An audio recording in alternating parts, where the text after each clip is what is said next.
At the divorce hearing, my husband leaned in and whispered, "You will never touch a dime of my money again." My mother-in-law smirked. She had always looked at me like I was something she'd stepped in. My father-in-law nodded silently. To him, I simply didn't exist.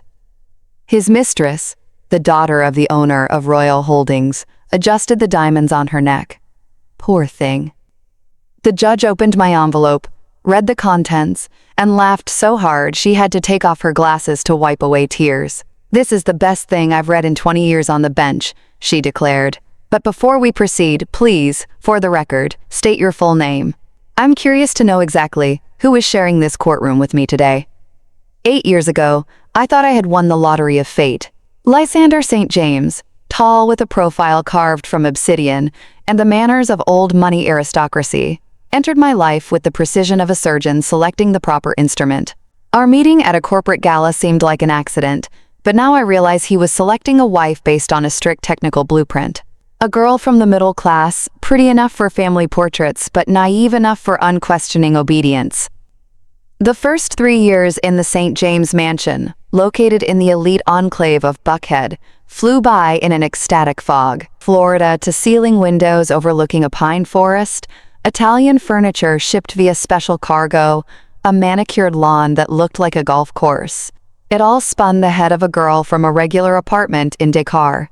Lysander brought flowers every Friday, kissed my forehead before bed, and told his colleagues, "I got incredibly lucky with Aziza," and I believed in this fairy tale with a stubbornness worthy of a better cause. "Aziza," he began one evening over dinner, slicing his steak with the precise movements his father had taught him. "We were talking about children. How do you intend to combine motherhood with working at that agency of yours?" I put down my fork, feeling the familiar rush of heat to my cheeks. "That agency, Lysander. I love my job." "Of course, sweetheart." His voice wrapped around me with honeyed condescension. "But let's be honest, the pennies you earn barely cover your gas to the office. St. James Development brings in enough for both of us." Then he took my hand across the table, looking like a benevolent savior. "Don't you want to create a real home like my mother Octavia?" At the mention of my mother-in-law, my back automatically straightened. A conditioned reflex developed over years. A woman with aristocratic posture and X-ray vision, capable of detecting a flaw in any detail of my existence. "Think about it," Lysander added softly, returning to his steak. "I just want our children to have a real mother, not an exhausted career woman." A month later, I stood by the window of my director's office, signing my resignation letter and watching the gray February sky over the city. Colleagues congratulated me, envious. Marrying a St. James, now that's hitting the jackpot. But I felt like I wasn't signing a resignation but a surrender. "Now everything will be simpler," Lysander announced, handing me a bank card with the air of a man granting freedom, all expenses from one account. No confusion. The card has a limit for household needs. If you need more, just ask. Just ask. That phrase turned out to be the biggest lie of our marriage. Every request turned into an interrogation. "Why do you need a new dress? Is the blue one worn out? $300 at Whole Foods? Show me the receipts. Did you buy caviar?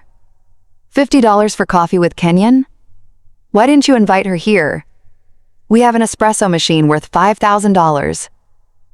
Gradually, my social circle shrank to the walls of the mansion, and Lysander watched this process with the satisfaction of an entomologist who had successfully pinned a butterfly under glass. I stopped meeting friends. It felt awkward spending family money on hangouts. I stopped buying books. We have a Kindle. I stopped going to yoga. You can train at home with a video. I'll get you a premium subscription. You are a wonderful hostess, he would say, watching my preparations for Sunday dinner with his parents. Mother will be impressed. Octavia St. James was never impressed on principle. It contradicted her life philosophy. She would arrive in her Bentley, scan the table like a forensic scientist at a crime scene, and invariably find evidence of my inadequacy. "The forks are placed too far from the plates, Aziza. This is the foundation of etiquette. The napkins aren't folded that way in respectable homes. Flowers on the table, good Lord. Hydrangeas at a dinner table, how go?" Pearl St. James, the founder of St. James Development, demonstrated a different approach to communicating with me. Total ignoring. In 8 years, he addressed me directly exactly 3 times. And each time, it was a variation of pass the salt. I existed for him at the level of a piece of furniture, necessary but unworthy of attention. We met a charming young woman, Octavia announced at one of these dinners. I immediately tensed, sensing a trap. Callista Royale, the daughter of Magnus Royale from Royale Holdings, a talented interior designer. I thought she could refresh your guest rooms. They look a theatrical pause filled with viper's venom. Provincial. I smiled, though my insides tied into a knot. I had decorated those rooms myself, putting a piece of my soul into every detail. Royale. Pearl suddenly perked up.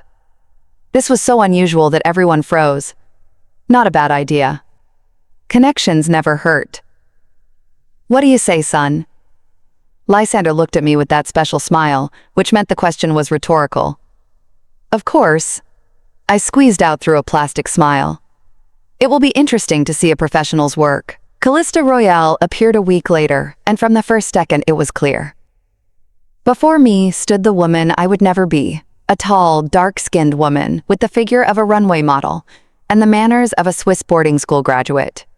She walked through my house in heels that cost my annual allowance, making notes in a leather notebook and periodically casting condescending glances at me. You have an interesting approach to decor, she said, eyeing my favorite hand-embroidered curtains. Very soulful, but for a home of this caliber, you need something more current, don't you agree? Lysander stood nearby, nodding at her every word with the enthusiasm of a freshman at a Nobel laureate's lecture. His gaze slid over her figure with such interest that I wanted to stand between them, but I kept smiling. A good wife always smiles. God, what a naive fool I was. Changes in Lysander's behavior began gradually but relentlessly. Late returns were accompanied by rote explanations about meetings dragging on phone calls required privacy on the balcony. Work issues, I don't want to disturb you with the noise. New cologne was explained as a gift from a grateful client. It would be rude to refuse. You understand? I found an excuse for every detail, clinging to the illusion of stability, until I stumbled upon a receipt from the Apex, the city's most exclusive rooftop restaurant. Tuesday, 8:05 p.m. A bill for 2. The impressive sum of $600 could have covered my personal expenses for 2 months. Dom Perignon, Wagyu steak, chocolate fondant, a romantic dinner menu screaming its purpose. That Tuesday, Lysander was allegedly finishing a quarterly report until late at night. Sitting on the edge of our marital bed, clutching that cursed scrap of paper, I felt the world cracking at the seams. It wasn't just the infidelity. Somewhere deep in my subconscious, that fact had already settled. What killed me was the price tag. Years of humiliation for every penny spent. Endless reports for a cup of coffee with a friend. Bans on new clothes under the pretext of economy. And here was the result. A small fortune for one romantic evening with an unknown woman, although my heart whispered the name of that woman with the accuracy of a GPS. The next morning, instead of my usual cleaning, I dressed in my most inconspicuous clothes. I got into my modest Honda Civic. Lysander had graciously allowed me to keep it after selling my beloved Lexus. Why does the family need 2 luxury cars? And headed to the Sovereign Tower downtown. I parked across from the entrance and prepared to wait. At 11:30 a.m., my suspicions materialized into reality. Lysander walked out of the building in the company of Callista Royale. She was laughing, throwing her head back and exposing her long neck. Her hand rested on my husband's shoulder with the ease of an owner. Her red trench coat turned her into the heroine of a movie, while I, in my plain jacket, felt like an extra in a scene of someone else's happiness. They got into his Porsche and sped off, leaving me alone with the bitter revelation. I followed them to the very restaurant where 3 years ago we had celebrated our anniversary, after which Lysander had declared it too expensive for regular visits. For 2 hours I sat in my car, watching their idol through the panoramic windows. They held hands over the snow-white tablecloth.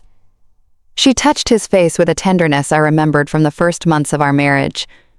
He kissed her palm with reverence. All the romance that was once intended for me was now being lavished on another woman. By her silver Mercedes, they kissed long and passionately, paying no attention to the passers-by, lovesick teenagers in the bodies of successful adults. The following weeks turned me into a genuine private investigator. Tuesdays and Thursdays turned out to be days of constant dates. Restaurants were replaced by cultural events at the High Museum of Art. Visits to expensive boutiques at Phipps Plaza alternated with romantic walks. I watched my husband buy his mistress jewelry at Tiffany's, paying with a card I didn't even know existed. Weekly bouquets for Callista were luxurious compositions from the city's top florist, nothing like the 5 tulips from the grocery store I got on my birthday. But the real shock awaited me at the Equus Club, where Octavia sat on the board. Parked by the fence, I witnessed a family idol of a new format. Lysander and Callista were playing tennis, demonstrating enviable physical fitness and chemistry. And on the terrace at a table sat both St. James' parents in the company of a distinguished man, Magnus Royale in the flesh. I recognized him from photos in Black Enterprise magazine. Pearl was shaking his hand with the special enthusiasm that appears when closing a lucrative deal. They watched the playing couple, discussing something animatedly, while Octavia touched Callista's arm with a maternal tenderness, the kind I had never received from her. The puzzle came together completely. This wasn't just an affair on the side. It was a carefully planned castling maneuver with far-reaching consequences. That night, lying next to a sleeping Lander and listening to his rhythmic breathing, for the first time in years, I felt not fear or sadness, but pure, concentrated rage. The entire clan, husband, mother-in-law, father-in-law, mistress, and her influential daddy had conspired against me, planning to throw me to the curb of life to make room for a more profitable match.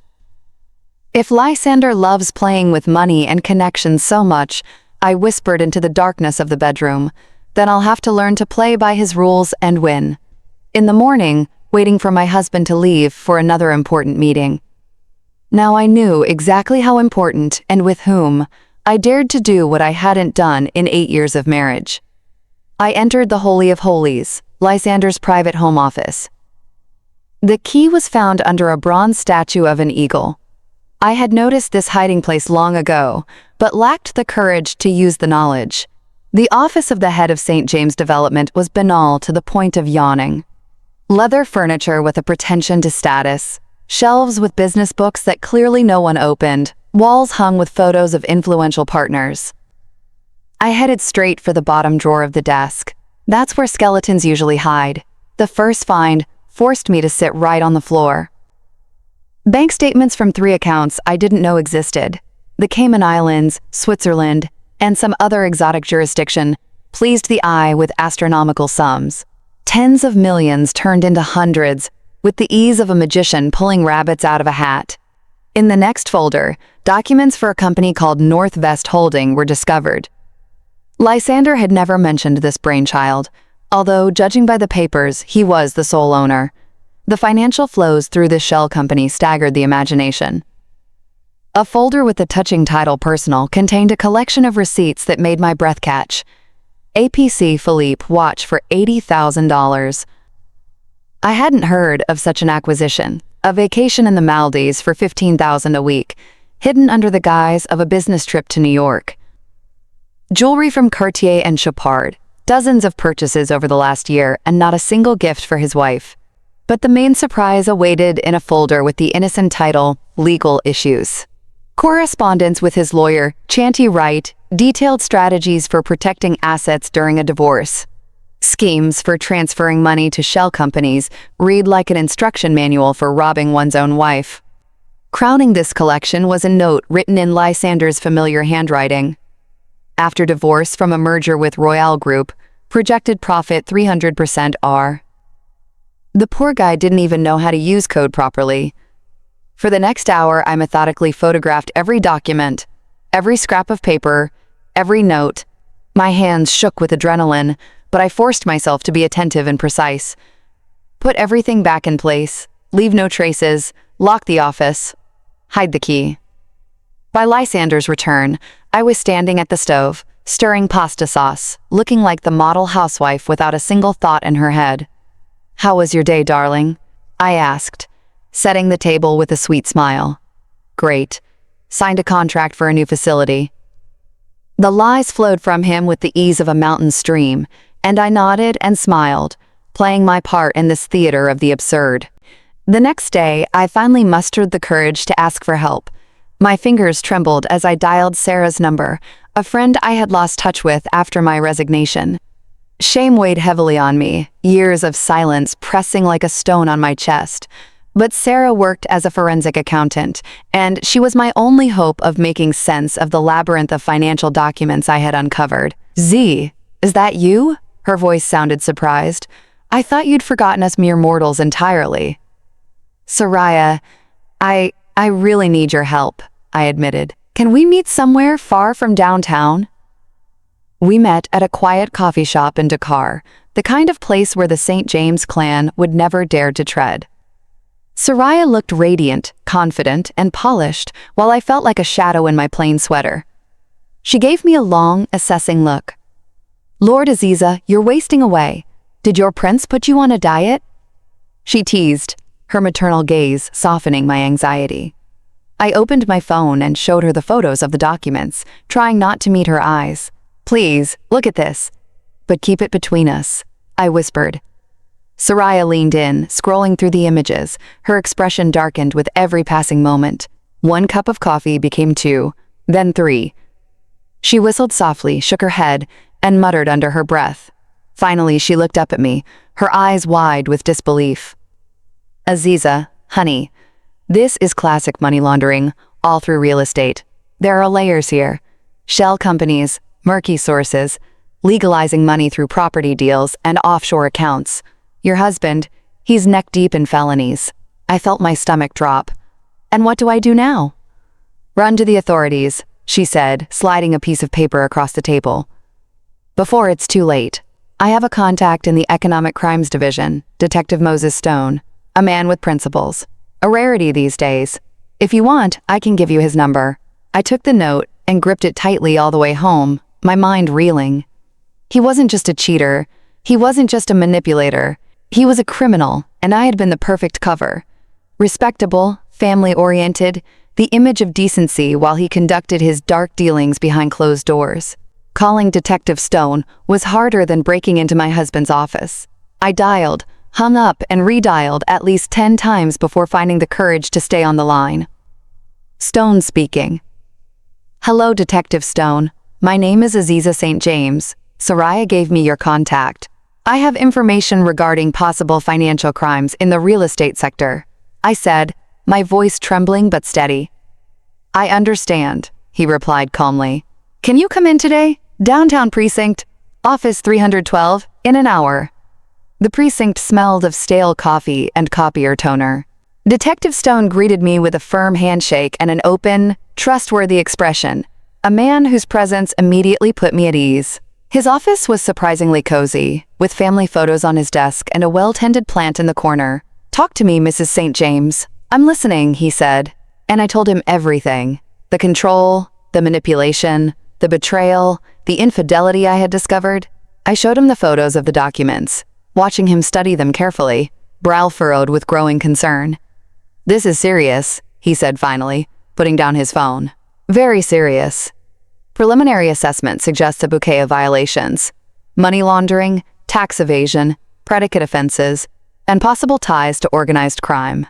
You've stumbled onto something enormous, Mrs. St. James. Your husband is looking at 15 to 20 years in federal prison.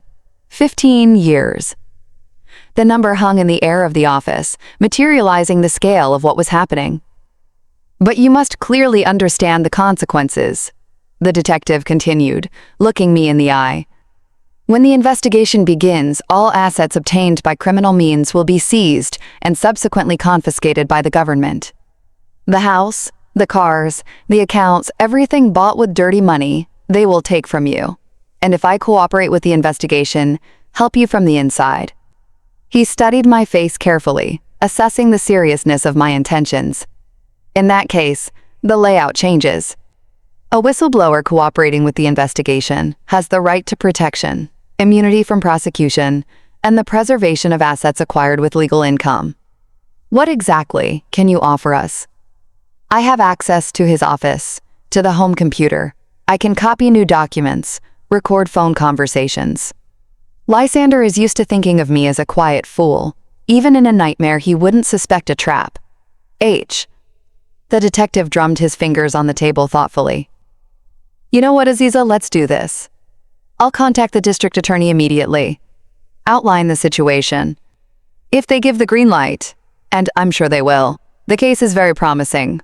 We'll meet in a couple of days and sign everything officially. For now, continue to behave naturally. Don't arouse suspicion. I've been behaving naturally for 8 years, I smirked bitterly. I can handle the role for another couple of months. 3 days later, a second meeting took place. This time, Assistant District Attorney Evelyn Ross joined us. A strict woman in glasses, she listened to my story from start to finish and delivered a verdict. We are ready to enter into an official cooperation agreement. You help the investigation collect evidence. We guarantee full immunity from prosecution, protection, and the right to retain all property acquired with legal income prior to the start of your husband's criminal activity. Agreeing to these terms, I signed the documents without even reading the fine print. What difference did it make? The main thing was that I had a real chance to come out of this story, not as a destitute beggar, but as a woman who stood up for her rights.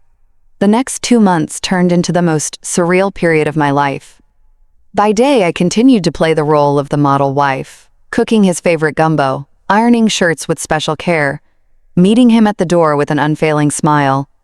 But at night, waiting for Lysander to fall asleep after another late meeting, the smell of strange perfume betraying the true nature of these encounters. I photographed new documents from his office, recording devices professionally hidden under the desk and in other strategic places. Faithfully captured his phone conversations. Relax, we have half the IRS on payroll. He laughed into the phone. We'll route it through the Caymans as usual. The scheme is proven, he instructed the accountant. These idiots don't even realize how much we're making off them, he bragged to a partner.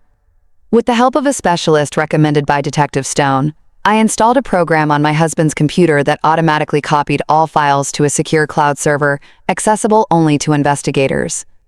The hardest part was keeping a straight face while listening to Lysander's stories about a hard day at work over dinner. I knew he had spent half that day in bed with Callista at her chic condo in Midtown. Yes, I tracked that too. But I continued to nod sympathetically and pour him wine, smiling when he talked about the need to save on groceries, even though that morning he had transferred $50,000 to buy a new watch for his collection. You've been kind of thoughtful lately, he noticed one day, and my heart dropped somewhere into the region of my stomach. Just got into reading, I answered in the most serene tone possible. Started reading mystery novels. Incredibly gripping. Mysteries? He chuckled condescendingly. Didn't know you were a fan of that kind of trash. Well, educate yourself, as they say. Knowledge is power. Oh yes, darling, I thought, pouring him coffee. Knowledge really is power. And soon you'll learn that the hard way. With each day, the picture of criminal activity became fuller and more terrifying. Lysander was laundering money for a group controlling illegal mining operations and blood diamond imports masked as legitimate trade. Millions of dollars a month passed through his hands. The scheme was honed by years of practice. Dirty money arrived in cash. Lysander, through a network of straw men, bought real estate. Then St. James Development bought these properties at an inflated price. The difference settled in the company's legal accounts from where funds could be transferred anywhere in the world. But human greed knows no bounds. Lysander began stealing from his own criminal partners. He understated deal amounts, transferred part of the money to personal offshore accounts, and wrote off the difference as unforeseen expenses. It was on these millions stolen from gangsters that he supported Callista, bought jewelry, took her to the French Riviera, and rented suites in five-star hotels. I diligently passed all this information to the investigation, every document, every recording, every photo of a suspicious meeting. Mrs. St. James, you have done colossal work, Detective Stone said at one of our covert meetings. Thanks to your help, we are uncovering a criminal scheme that has been operating for over 10 years. This isn't just your husband. It's an entire syndicate. What about Royale? He's involved too. It's too early to draw final conclusions, but the connections are definitely traceable. Perhaps he doesn't know the criminal extent, just sees a profitable business alliance through his daughter's marriage.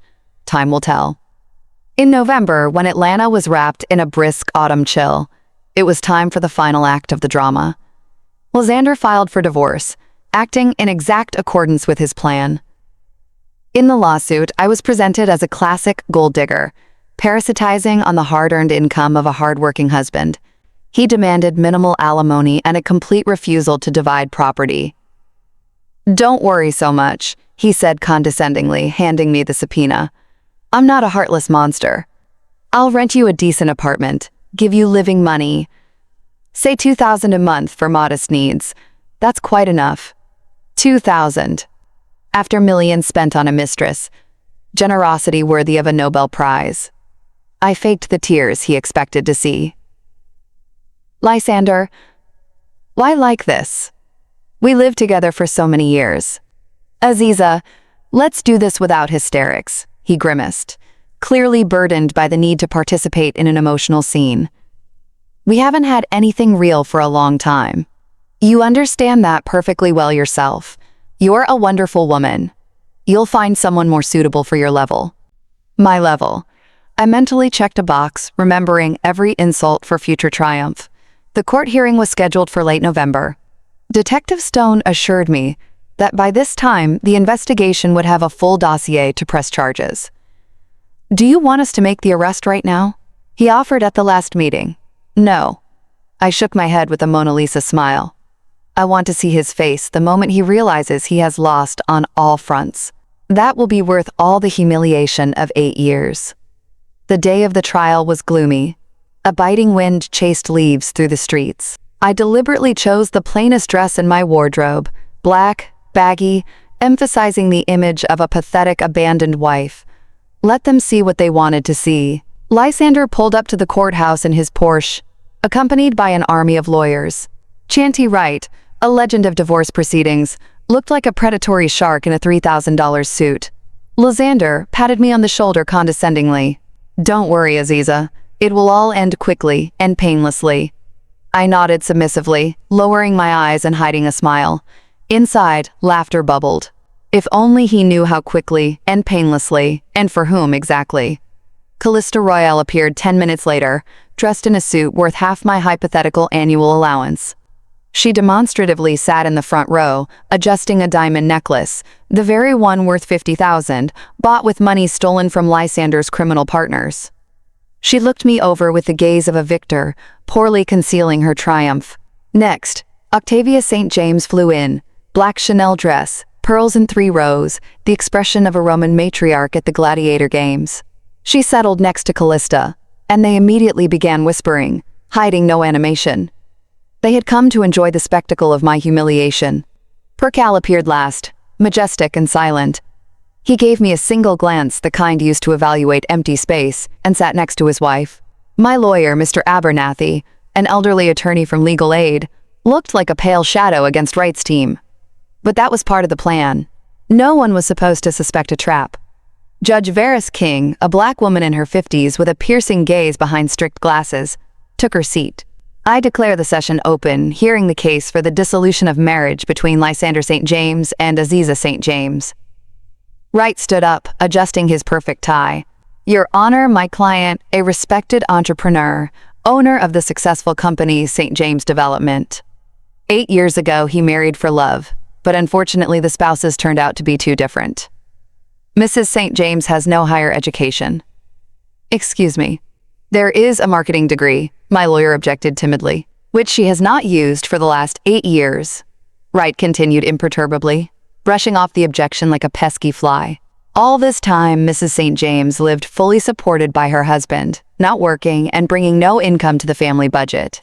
My client asks to dissolve the marriage with minimal alimony obligations, considering the absence of joint children and the working age of the defendant. Then the floor was given to Octavia St. James, and she unfolded in all her glory. Her testimony was a masterpiece of veiled rudeness. I tried very hard to accept Aziza into our family. She began with the voice of a suffering saint. But how to put this delicately? The difference in upbringing and education constantly made itself felt. My son, out of the best intentions, tried to help her develop, offered courses, etiquette lessons. But Aziza preferred to spend days at home showing no interest in self-development. At business events, she was lost, didn't know how to maintain conversation with her husband's partners. This undoubtedly harmed the company's reputation. Each word hit like a whip. Courses, tutors. They were rewriting history with the fantasy of a novelist. Pearl spoke briefly but weightily. My son deserves an equal partner in life. Aziza. He paused, pretending to try to remember my name. Unfortunately, did not correspond to the level of the St. James family. Callista didn't formally testify, but her presence spoke louder than words. She sat in her seat, crossing her long legs, looking at me with poorly concealed amusement. The future Mrs. St. James had come to admire how they threw out the used material. Finally, it was the turn of the main hero of the drama. Lysander stood up, squared his shoulders, the embodiment of a successful man forced to part with an unfortunate life choice. His voice sounded sad and noble. Your Honor, I sincerely loved my wife, but over time we became strangers. I don't blame Aziza. She is a good person. We are simply from two different worlds. I asked to dissolve our marriage, and am ready to pay reasonable support, to give her time to find a job and get on her feet. Reasonable support. After millions spent on a mistress, he would have made a magnificent actor. My lawyer tried to object, citing standard arguments about contribution to the family through housekeeping. Against the backdrop of the brilliant right, he looked like a substitute teacher arguing with a professor. Finally, it was my turn. I stood up slowly, hunched over, the embodiment of a beaten wife. I loved my husband, tried to be a good wife. If I did something wrong, forgive me. Lysander looked on with poorly concealed triumph. The plan was working perfectly. Callista smiled wider. Octavia portrayed a semblance of sympathy for the wretched creature on her face. Even Percal deigned to cast a glance at me, though still indifferent. Does the defense have any other evidence? The judge asked. Mr. Abernathy stood up, holding a white envelope in trembling hands. Yes, Your Honor. One last piece of evidence. A letter from my client. Wright frowned. He hadn't been warned about any letters. Lysander tensed. Callista stopped smiling. Tension hung in the hall. The judge took the envelope, opened it with unhurried movements, and began to read. The silence in the room became denser, almost tangible. I watched the transformation of the judge's face. Professional interest was replaced by amazement. Amazement grew into something resembling admiration. She read to the end, took off her glasses, looked around at those present, and laughed. Not a restrained chuckle. She laughed heartily, wiping away tears. This is the best thing I've read in 20 years on the bench, she said, wiping her eyes. Truly, one should never underestimate the quiet housewives. Lysander jumped up, losing his polish. What is there? What is written in that damn letter? The judge cleared her throat, put her glasses back on, and began to read. Letter from Aziza St. James. I quote verbatim. Dear Judge King, for the last 2 months, I have been an official informant for the Economic Crimes Division of the Atlanta Police Department. I attach a certified copy of the cooperation agreement with the investigation. My husband, Lysander St. James, is accused of laundering funds obtained by criminal means through St. James Development and affiliated structures. The total amount of laundered funds exceeds $10 million. The air in the room seemed to thicken. The dead silence was broken only by Lysander's heavy breathing. This is impossible. My husband's voice broke into a squeal. She doesn't understand anything about business. You just confirmed that yourself. I continue quoting. The judge said, imperturbably, clearly enjoying the moment, the investigation has established that Lysander St. James systematically received cash funds from an organized criminal group involved in illegal imports. These funds were legalized through a complex scheme of buying and selling real estate. Furthermore, facts of embezzlement of funds from his own criminal partners have been established. The stolen sums were spent on personal needs, including expensive gifts for his mistress, Callista Royale. Callista turned chalk white. Her hand convulsively darted to the ill-fated necklace. Further, the judge continued with undisguised pleasure. I have provided the investigation with 347 audio recordings of phone conversations with confessions to crimes. 1. 264 photos of financial documents. Full remote access to my husband's work computer. Video recordings of meetings with criminal elements. Based on the collected irrefutable evidence, the district attorney's office has opened a criminal case. According to current legislation, all assets acquired with criminal income are subject to confiscation. This is a setup, Lysander yelled, losing the last shreds of self-control. Right, damn it, do something.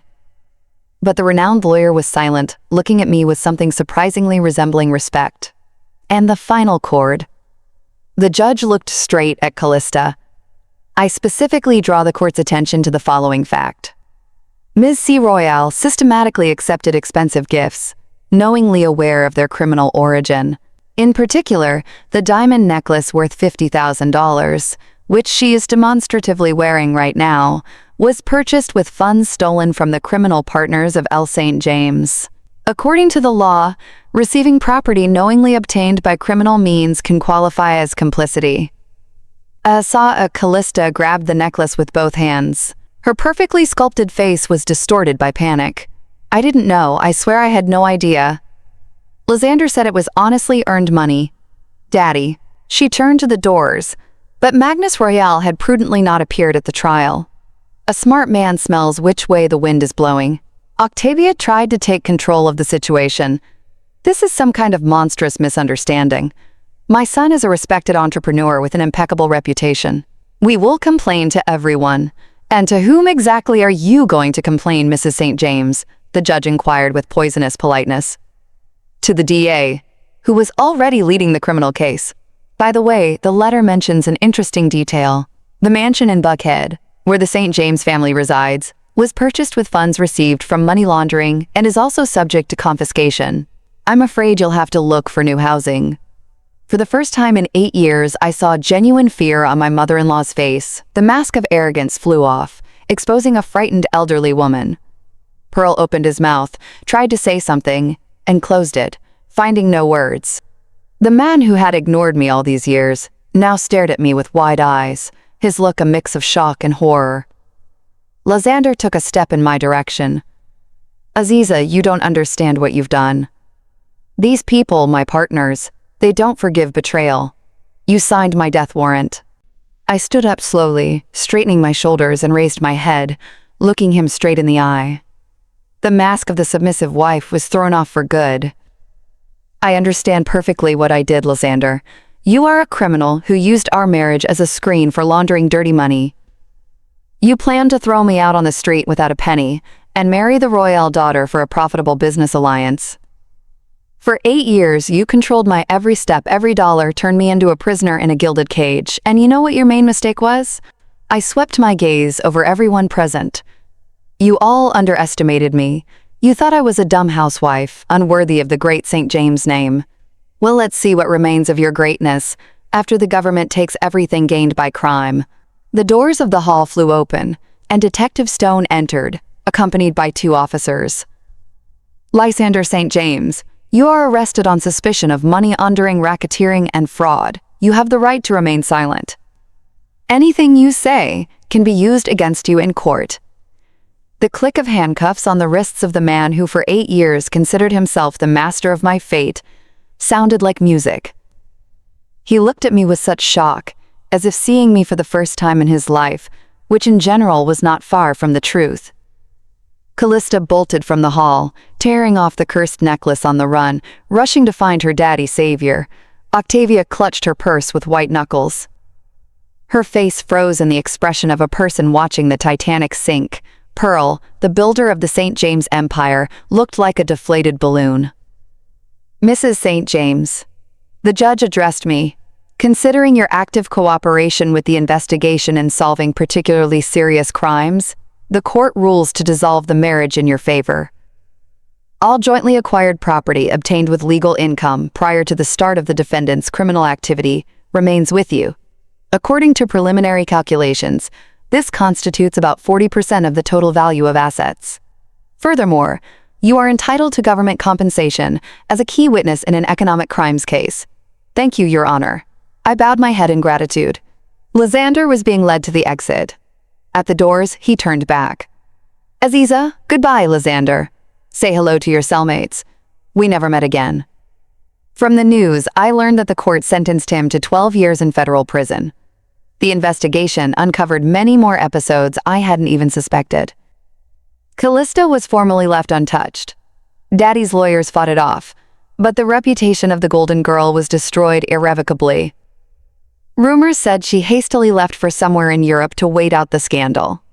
Magnus Royal cut all ties with the St. James family faster than a stone sinks. Octavia and Pearl were dragged in for questioning for months, proving direct involvement in their son's crimes failed. But the empire collapsed like a house of cards.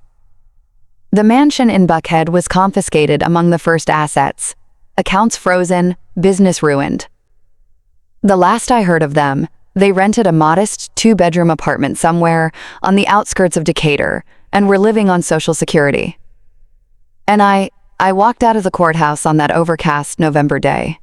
A free woman, free not only from a toxic marriage, but from 8 years of fear, humiliation, and total control.